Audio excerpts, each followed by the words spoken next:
दोस्तों, आज की वीडियो में हम बात करने वाले हैं एक ऐसी शॉर्ट फिल्म की जो सिर्फ 20 मिनट के अंदर एक बहुत हैवी सवाल उठाती है। अगर जुल्म करने वाला अपना ही हो तो क्या इंसाफ फिर भी इंसाफ रहता है? ये कहानी है रोशनी की, जो दूसरी लड़कियों को सेल्फ डिफेंस सिखाती है, उन्हें स्ट्रांग बनना सिखाती है, लेकिन फिर जिंदगी उसे ऐसे मोड़ पर ला खड़ा करती है जहां उसे फैसला करना होता है, खून का रिश्ता ज़्यादा इंपॉर्टेंट है या सच। और यकीन मानो, इस फिल्म का एंड देखकर इंसान सिर्फ शॉक नहीं होता बल्कि अंदर से हिल जाता है।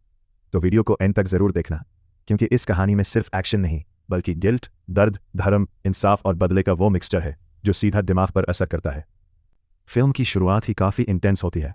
हम देखते हैं कि रोशनी हैंड टू हैंड कॉम्बैट कर रही होती है। सामने होता है एक लड़का, और यहाँ पहले लगता है कि शायद कोई दुश्मन है, लेकिन धीरे धीरे पता चलता है कि ये असल में उसका अपना भाई रवि है। दोनों के दरमियान फिजिकल फाइट वाली एनर्जी है, लेकिन ये नफरत वाली फाइट नहीं होती, ये उनकी बॉन्डिंग का हिस्सा लगती है। फिल्म यहीं से हमें यह समझा देती है कि रोशनी कोई आम लड़की नहीं, वो ट्रेंड है, डिसिप्लिन है, वो अपनी लाइफ का मिशन बना चुकी है कि दूसरी लड़कियां खुद को बचा सके। इंडियन एक्सप्रेस रोशनी सेल्फ डिफेंस क्लासेस देती है। उसके लिए यह सिर्फ एक प्रोफेशन नहीं, एक मिशन है। वो चाहती है कि हर लड़की इतनी स्ट्रांग हो कि दुनिया का मुकाबला कर सके। मतलब सिंपल सी बात यह कि रोशनी उन औरतों में से है जो सिर्फ बातें नहीं करती बल्कि खुद फील्ड में उतरकर एम्पावर करती हैं।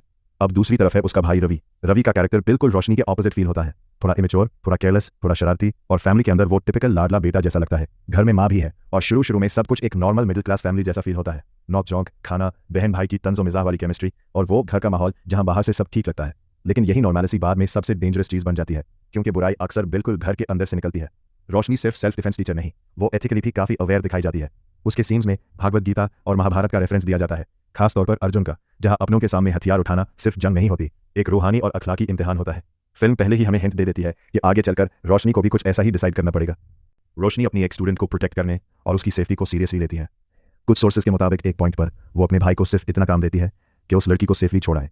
लेकिन फिर एक शॉकिंग कॉल आता है, और यहीं से पूरी कहानी डार्क जोन में एंटर कर जाती है। जो भाई अब तक बस केयरलेस लग रहा था, वही एक ऐसे जुर्म में फंस जाता है, या यूं कहें उस जुर्म का जिम्मेदार निकलता है, जिसे सुनकर सिर्फ फैमिली ही नहीं, व्यूअर भी हिल जाता है। रवि रेप जैसा संगीन जुर्म करता है, और फिल्म का सबसे डिस्टर्बिंग पहलू यह है कि यह तब होता है जब हम उसे पहले एक नॉर्मल, थोड़ा चाइल्डिश, थोड़ा इरेस्पॉन्सिबल लड़के के रूप में देख चुके होते हैं। इसी वजह से शॉक और भी ज्यादा लगता है। सोचो जरा रोशनी की पोजीशन। एक तरफ वो खुद लड़कियों को सिखाती है कि जुर्म के खिलाफ खड़े हो, दूसरी तरफ जुर्म करने वाला उसका अपना भाई निकलता है। यह सिर्फ एक क्राइम रिवील नहीं होता, यह रोशनी के पूरे वजूद पर वार होता है। उसकी ट्रेनिंग, उसकी सोच, उसके लेक्चर्स, उसके प्रिंसिपल्स, सब एक पल में टेस्ट पर लग जाते हैं। घर का हर रिश्ता अचानक बोझ बन जाता है। माँ के लिए बेटा अब भी बेटा होता है, बहन के लिए भाई एक यादों का हिस्सा होता है, लेकिन विक्टिम के लिए वो सिर्फ एक रेपिस्ट होता है।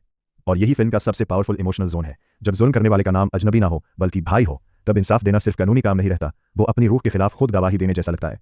रोशनी के चेहरे पर जो गुस्सा है वो सिर्फ भाई पर नहीं, वो शायद खुद पर भी है, इस बात पर कि वो इतनी समझदार,